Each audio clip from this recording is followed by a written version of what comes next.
Welcome to another episode of the Best of Africa. Meet with me, Dr. Ufot Ekong, an engineer at Toshiba Mitsubishi Electric Industrial Systems Corporation, TMEIC, based in Japan. Ufot Ekong is originally from Akwa Ibom State in Nigeria. Mr. Ekong was born in December 7, 1990, and has a twin sister. Akwa Ibom is a state in Nigeria and is located on the coastal southern part of the country. Akwa Ibom is one of the Nigerian's 36 states with a population of over 5 million people in 2016. The state capital is Uyo with over 500,000 inhabitants. Akwa Ibom is an airport and two major seaports on the Atlantic Ocean with a proposed construction of a seaport at Ibaka.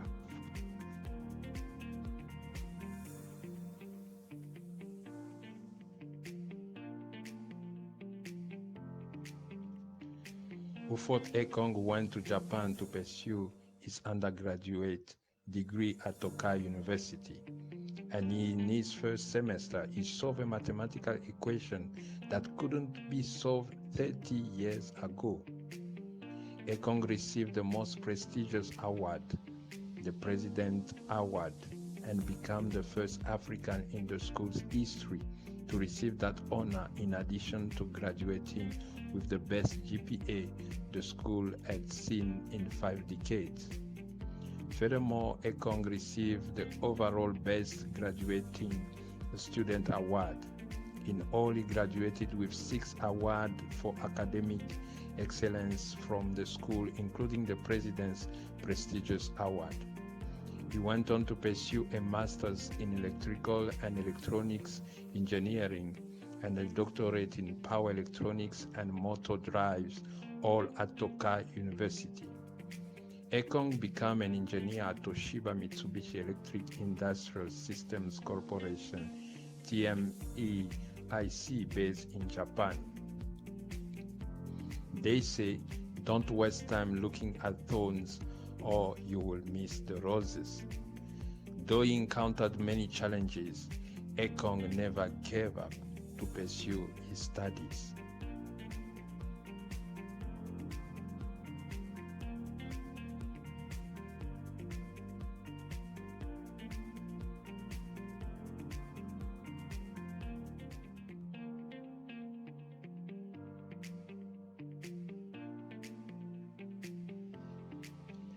Tokai University is a private university founded by Dr.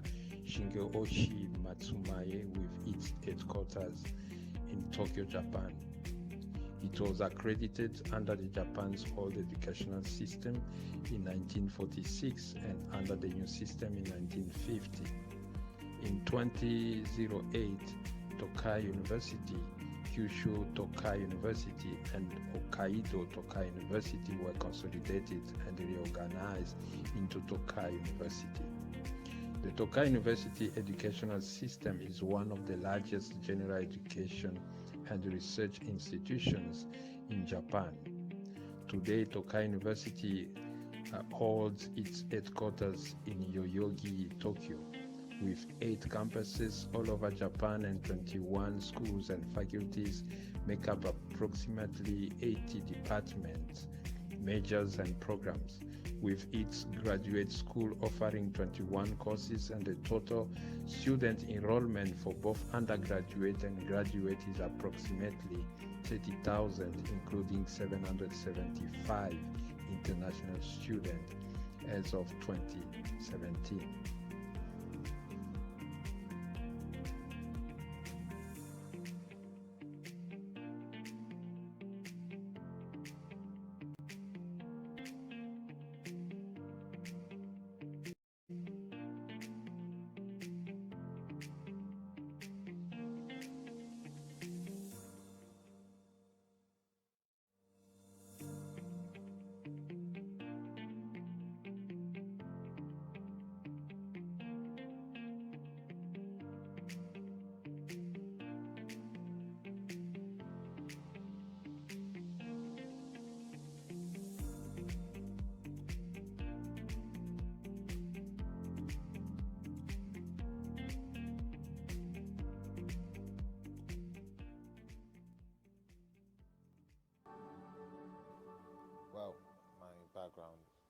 from a big family, a family of 7, 5 kids, we'll say 5 children, and 2 parents. I'm actually the last born. I'm a twin. I have a twin sister, and we all grew up together at young stages of life. We're a close family. We stayed in the same room, even up to we were 12, 13. We ate on the same table every day. So I think we always had this lively house. But amongst them, I think I was what some people like to call a radical, because I always had an injury every week. I was the one that used to go out and kick my legs on the stones and, have this injury. But yes, we all had different positive sides. I was the one who used to love washing the car. My older sister loved to cook. My younger sister liked to clean. And so it was easy to have the house look, everything worked together. My elder brother liked to read the paper. So early in the morning, he would go out and buy the paper before we wake up. But yes, as a family, we did good.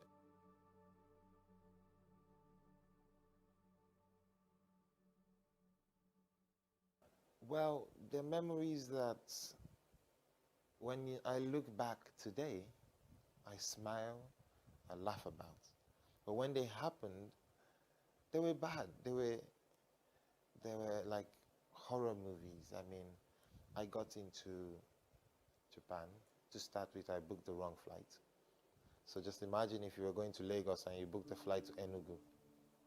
So that was just, so I had to luckily I had an option of taking a speed train or a plane again to the next state.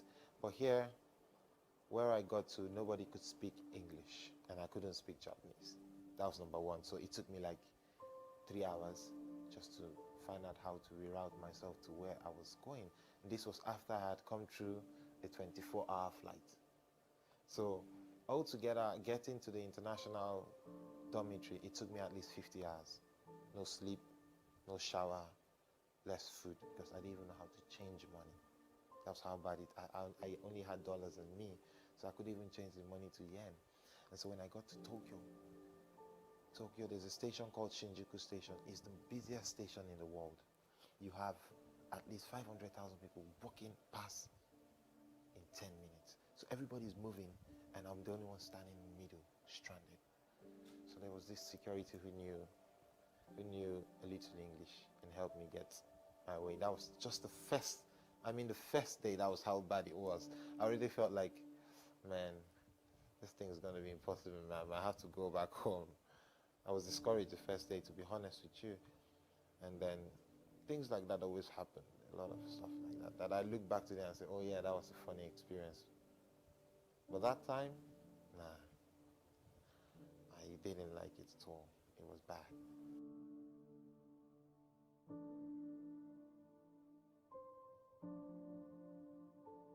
Well, the language was, to be honest, I would say I wouldn't use the word difficult, which it is. I would say it was challenging. For the fact that I started from zero, I started from saying good morning in Japanese. The first day someone greeted me. I didn't even know what it meant. I was like, what's this guy saying to me? I didn't know what it meant. That's how bad it was. And so we had this language school course, and we had tests, we had exams every day, we had the writing to do it. And what I did was I used the Nigerian style in the sense that I did more of the speaking, because sometimes you read and you can't still understand. I think that's one of the problems why even in Nigeria, when we study Hausa, Igbo, Yoruba in secondary school, we just read it. We don't get to do the real practical speaking. But I was in a situation where every word I learned was useful to me, because it was adding up to me becoming more comfortable. So the more I learned, the better it was for me. And so I wanted to learn more. But in reality, it was difficult. So what I did was I had my friends. We used to have staffs in the international house, some Japanese. In night, I would stay off with them. And then one thing people never want to hear, I had a lot of girls that were willing to teach me. Japanese. They were always there anytime I needed to do my assignments. I didn't understand. You know, men are always there to follow you to drink, but the ladies are always there to help you once in a while. And so, but it was strictly professional, of course. But the ladies helped, and then during holidays, because we have 2 months holidays after every semester, what I did was I went and I bought 3 textbooks, and then I finished those textbooks, and I sent my teacher a mail that she should come and give me tests on these textbooks. This was during the holiday, and she was so happy because she could see the zeal that was coming out from here, and she came all the way to school during the holiday. We had the test. So the first semester, I started in the 11th class in the Japanese language school, and then the second semester, I was in the 4th class. So I had skipped at least 6 to 7 classes. And so I spent a year and a half in the language school just getting the language. The first year was the language speaking, the grammar, intonation. You know, intonation is very important in Asian language.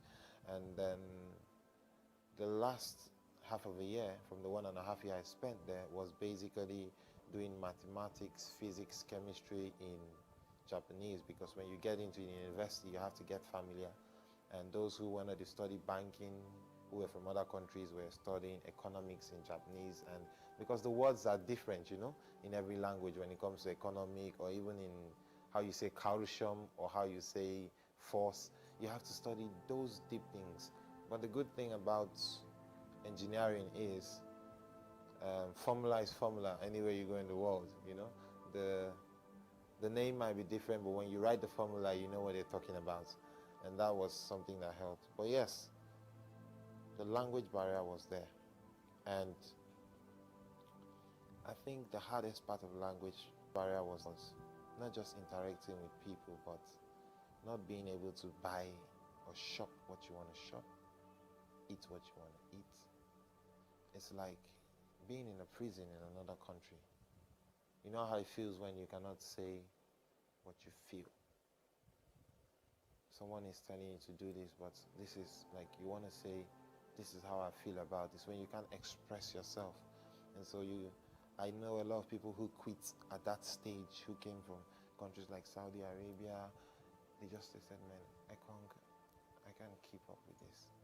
And they just quit. Not that they didn't have the finances, you know, they just quit. So it was there. I just knew that I needed to finish. The most important thing about language was every extra semester cost me money. And so my main goal was to get into the university, but I had to get the language qualification first. And so every extra semester I spend cost me money. Actually, the language school is 1 year. But if you can't finish it all in 1 year, you have to do a year and a half. Some people spend 2, some people spend 2 years and a half. And so that 1 year, that half extra expense was already costing me a lot. So I had to rush up my best to make sure I got the language so that I could proceed into undergraduate school. Yeah.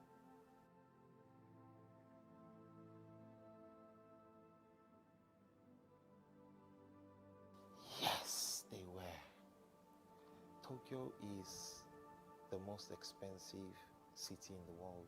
If you look at the list of the most expensive cities in the world, at least from 1 to 10, 5 of them are in Japan. It's so bad that 5 slices of bread is 110 naira, which is about 200 naira. So when I got to the supermarket, and you know, when you go abroad, the first thing you do is everything you buy, you convert it to your local currency to see what it feels like. So I looked and said, 5 slices of bread for 200 naira. I looked at eggs, 6 eggs for 160 yen. That's about 300 naira for 6 eggs. I said, money will be a problem in this country. And so from that moment, when I started shopping and when I started seeing how expensive it was just to eat, I knew money was going to be a very big problem. And I had already had it in my mind that somewhere I was going to have to work to even pay my school fees at some stage, because my twin sister went to the US. I was supposed to go to the US, but I opted to go to Japan. So I had made a decision that this is what I wanted, and to make sure that this worked out, I had to fight as much as I could so that I wouldn't disgrace the people who told me when I was going that, I think you're making the wrong decisions. You know, to be true, to say the truth, some of them still call me to congratulate me up to today. Some of the people who told me, don't go to Japan, it's a different culture, it's expensive, people are different, no black people there, you know. They still call me to say, congratulations, we heard about your feet. And I'm like, yeah, thanks for the advice you gave me many years ago.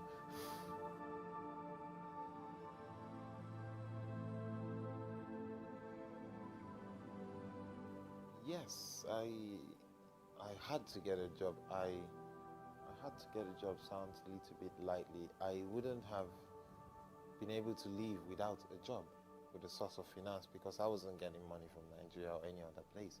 At that point, I had no scholarship. Now, Japan is a society where only 20% speak English, and the 20% will be in central Tokyo. So when you talk about central Tokyo, you mean you're talking like somewhere on the island in Lagos, in VI, or in Lekki. So the rest of the suburbs don't speak that much English, and the schools are never in the city, they're always in the suburbs.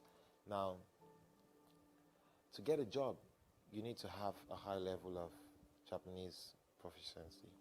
And before I got my first job, I had applied at least 100 times, and I went for 56 interviews. And I was turned down 56 times. And every time you go for an interview, there's a paper like a CV. We call it Rirekisho. It's a Japanese CV. You buy at the supermarket and you write your credentials, you submit. You go for an interview, you submit. And every time you have to put a passport photo. So, you know, taking a passport photo is money. Buying that paper is money. And so every time you call, that's your phone bill going. You don't have money, but your phone bill is going. Going for the first one, they say if we don't call you back, you're not getting the job. If we call you back, we'll tell you the results. And so I kept going for these interviews and kept going for these interviews and kept going. And you know, one thing I've hardly told anybody that really motivated me about going back to these interviews 56 times was I had a Nigerian student, a senior student. His name was Ayo. As at that time, he was in his 4th year, and he was working in a place called Sukiya. It was a restaurant. And Ayo could speak very fluent Japanese. Now, the fact that I could see that Ayo could do it did not let me stop. Because not that I felt that I was better than Ayo, I felt like if Ayo could do it, then I can. Because Ayo is a human being like me, and Ayo has worked for like 3 years in those companies. Why wouldn't I be able to get the job? And so I kept on going to these interviews, and they kept telling me the same thing. They said, the Japanese is not good enough. It's not just good enough. And so every time they told me this, when I got back home, of course, I felt depressed. But you know, the truth was, they were telling me the truth. My Japanese was not good enough. So I needed my Japanese to be, one, comfortable, that's to be able to communicate by whatever I want. I also needed my Japanese so I could get into the school earlier and stop spending money on language school. And now I needed my Japanese to get a job. So everything I needed to be comfortable was coming back to the same Japanese language. So I had to keep all my effort into it and stop and not quit. So I kept going for these interviews to the extent that my roommate thought I was a fool. Because it sounds easy when you tell someone that you went for 56 interviews, but I know people who have actually done job hunting or applied for a job before will tell you what it feels like when you go to 56. By the time you go for the 15th one and you're turned down, you know how it feels. But because I saw people do it, I knew that I could do it. And so I kept on going and going and going until I got my first job. It was at the shipping company. And then I got another job at McDonald's at the kitchen. So I was working 2 jobs at the same time. But after I got the first one, every other job I applied for since then, I got it. Because by then my Japanese was fluent. Everything I learned, my professor in language used to say one thing. He used to say, Ekong, you are the textbook. I learned everything in the textbook. That everything I read, I will go back and speak with other people to make sure that it sticks in my brain. And so I was just improving from time to time. And after a year, my Japanese was so good that I was able to work. Now, even where I work in McDonald's, I work as a manager now, a part-time manager. I started as a kitchen staff. When I used to work at the counter, the drive-through, when the cars come in and you take an order and you drive out, I would talk in Japanese. The Japanese people would come in front. They would look at me. Were you the one on the microphone? I'm like, yeah, it was me. I'm like, you sound like a Japanese. So what do you expect me to do? It's your language, That's the level I got to that really helped.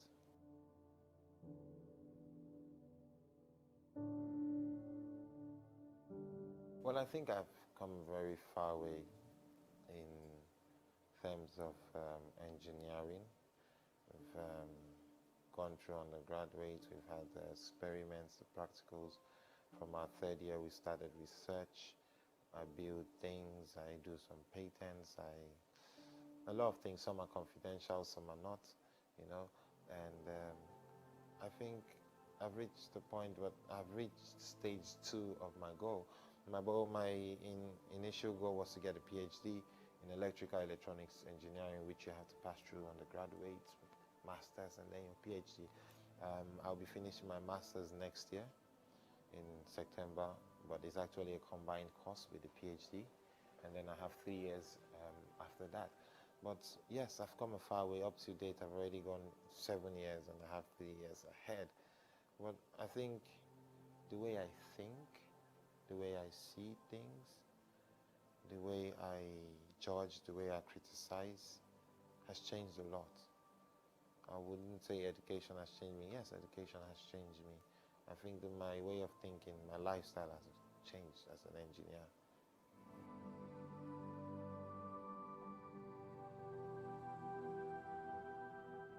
Yes. And I always tell people that that's the most dangerous thing that would happen to you. And people that know me well know I'm a one-man person. I don't have this group I go around with. The reason is, sometimes the people you surround yourself with are the people that almost kill your dream. Now, some people will say, I just lost my father in 2009. That's when I was planning to go out. So my mom, she became a widow. We have 5 children. 3 were already studying abroad. It was remaining the last 2 of us. Now, even if she was earning 5 million naira a month, for instance, she wouldn't have been able to pay the bills for all the 5 kids to study abroad. But then people ask, why are you stressing yourself to go abroad for education and stuff like this? And that was the first hurdle for me. And we passed that hurdle. But even when you get to Japan, people, when I used to work 2 jobs and stuff like that, people say, why are you killing yourself for education like this? Why don't you just drop down? You already speak good Japanese. If you drive a truck for 1 month for a shipping company, you might get as much as $6,000 or $5,000 a month. And I found that everywhere I find myself, there are always those people who they look at the situation that you're in now, and they try to determine what your future would look like. And most of the time it's different, because they say, I always tell people, a joke I always say to people, I wouldn't like to say it in an interview. I used to tell Japanese people, I say, when I shake them, I say, be happy to shake me now, because in future I might be the president of Nigeria. And they'll laugh and say, you, president. In their mind, they're like, this guy's too ambitious. This guy's not realistic. But in my mind, I'm serious, And even in school, I'm doing a PhD now. So many people, even in your immediate family, so many people ask you, what do you need a PhD for? I spent more than 10 million yen on education alone. I was telling the head of a company a couple of weeks ago, we met in central Tokyo. I said, I spent more than 10 million on education. He said I should come to his company. I said, you can't pay me, because the amount I've already spent on education, I would even want to take something small. But I was just joking. But the thing is, people will look and say, you spent so many years. I've spent 8.5 years in education already. Just language university. When I add my PhD, that will take me 11 years. But some people say, what are you doing this for? It's not realistic. Some people say, you're too ambitious, you got a first class, you're getting a honors in masters, but you need a PhD for. So I think it's just about your own determination and you being focused.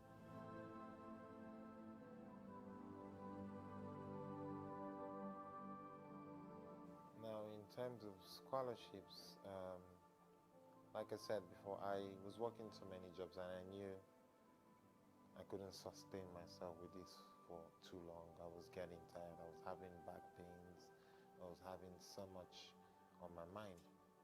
So anything that could reduce my stress by just 1% would have been a lot. And I had myself searching for every scholarship that was available, and I had to work towards them. So when I was in language school, I heard that the best graduating student in a language school will get his first year in the undergraduate course free. And so I told myself, if I have to kill myself to get this scholarship, I will. I'd rather die than let people know that I struggled this hard just to attain a goal than for me to be alive and be a failure. And so that's my own opinion. I rather die struggling to get something than sitting down and being a failure. So what I did was, I first find out, what exactly do you want? Do you want 100% in physics, 100% in Japanese, because we had mathematics, physics, Japanese, and all this. So what I did was, I just had to study. I studied so hard, and to God be the glory, I got that scholarship, the first one, for my first year in undergraduate. I got it. The second position was a Chinese girl. I beat her with only 1 point, just 1 point. And I think my life is actually the story of the grace of God, and this is something I tell people when they say, how do you do it? Because the truth is, even the scholarships I get, I just think it's the grace, because I know the competition is tight, the kind of brains that they have there, especially when you have exams for these scholarships. Some scholarships have exams. Now the Chinese guys, not even the Japanese, the Chinese guys don't use calculators. I do. They finish the exam in 30 minutes, I finish in 1 hour. They get 99%, I get 99, but they finish in 30 minutes. So most of the time it's about you knowing your capability. If you want a scholarship and you know it's going to be difficult, you start reading for it like half a year before it comes, so that when it comes, you'll be ready. And so these scholarships, I think I got a lot of them. I got the stipends, the ones where they give you about $500 a month, or the ones where they just give you, like, say, $6,000 a year.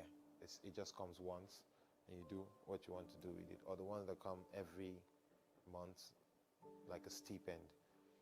Yeah, but the scholarships, they were there, but the competition was high.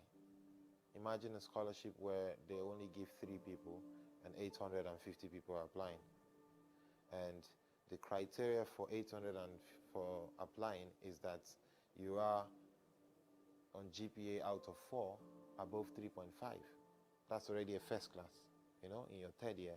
And if you have 800 people in first class trying to apply, you know how it is. So then when they see that the grades are the same, they have to go back with different things, like how your essay is, how your composure is, how people think about you.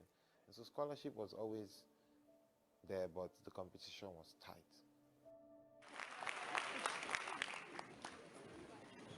私は今年の4月に日本にやってきました。私のナイジェリアのうちの電気製品はほとんどみんな日本製でした。小さい時からこんな便利なものを作ることができる日本という国に興味を持ってぜひ日本に留学したいと思いました。3年前、母と一緒に中国に行った帰り、私たちの乗った飛行機は